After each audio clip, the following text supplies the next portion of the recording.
Today we're looking at a whole new lineup of products from iFootage, and in an area they haven't quite touched on before.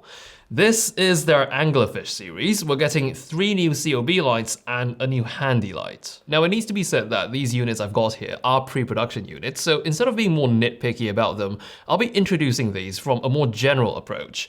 Also, in addition to all these new lights, they've also dropped a handful of Bowens mount modifiers to complement the bigger lights specifically. But these 3 new SL1 COB fixtures are for sure the star of the show this round.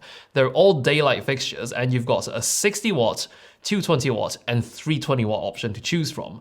The way I see them, the 220 and 320 DN are more of your conventional high power indoor studio lights, while the small 60 DN sits in a class of its own. You could certainly use this one indoors, but among these 3 releases, this one is much better suited for run and gun lighting situations compared to the other 2, primarily because there is a V-mount battery handle accessory designed for the 60DN that allows it to run handheld, untethered in a very small package. In fact, the light is so small, it cannot accommodate a full-size Bowens mount. If you wanted to use it with standard Bowens mount accessories, you would have to use an adapter ring. But when you choose to do so, this little 60 watt fixture actually has the firepower to satisfy some big boy diffusion accessories like the 90cm dome softbox. It's a very respectable amount of output for a light so physically small.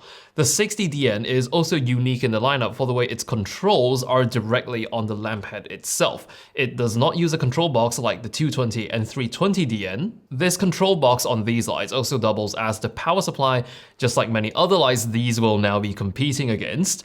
One thing I did not find on this box, however, are battery plates. It would appear that these 2 bigger lights were not designed to be run off batteries. There's also a 1/4 inch thread with RV locking pins on the control box, yet it doesn't actually ship with any sort of clamp to attach the box to your light stand with. So you either have to hang it off a riser knob or let it sit on the ground. The power button on here is small and recessed, which is good for preventing accidental presses, but it can also make intentional presses somewhat tricky at times. So to be honest, this isn't my favorite control box of all time, but the actual lights themselves I'm very happy with, especially when it comes to brightness output. To put the whole SL1 lineup into perspective, the 220DN is about a stop and 2/3 brighter than the already bright 60DN, and the 320DN is about 2/3 of a stop brighter than the 220DN. Comparing the brightest 320DN to a Lightstorm 300D Mark II from Aperture, the 320DN has about a half stop more output in return for a slightly higher power draw. Between the 220 and 320DN as well, there is one significant physical difference, and that's the yoke. The 320 gets a full-on U-shaped yoke with a handbrake-style locking lever, while the 220 sits on a pivot mount with a locking tab. Both these lights do get support for DMX, but it would appear the 60DN does not.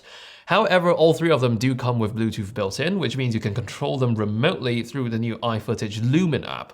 All 3 of them also hit very close to their target white point of 5600 Kelvin while maintaining an excellent CRI score. For these lights, iFootage has also made a few Bowens mount diffusers of their own. We've got 2 domes and 2 lanterns. The domes are available in 60cm and 90cm sizes.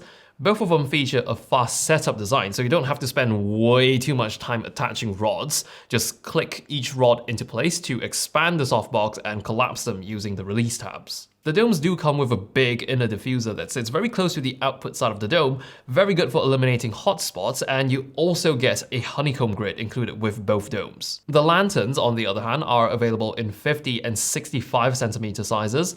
These do not come with a skirt for controlling light spill, nor are there any attachment points for any, so that's something to keep in mind. And finally, we're definitely not forgetting the little HL1C4, which is also a member of the Anglerfish family. This is a really nice pocketable light with an internal battery.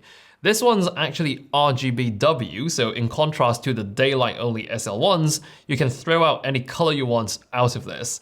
The built-in diffuser is removable, it's attached by a ring of magnets, and the 16 groups of diodes hiding underneath are capable of throwing out a surprising amount of output from a palm-sized form factor. The light also has magnets on the back, so you could stick it to a metal surface to mount it. So this has been the Anglerfish series from the iFootage. I always knew as a company who made tripods monopods and sliders, and for a brand who's never made lights before, they've really hit the ground running with this lineup. I've got links below for anyone interested, and if you enjoyed this video, maybe I'll see you in another one.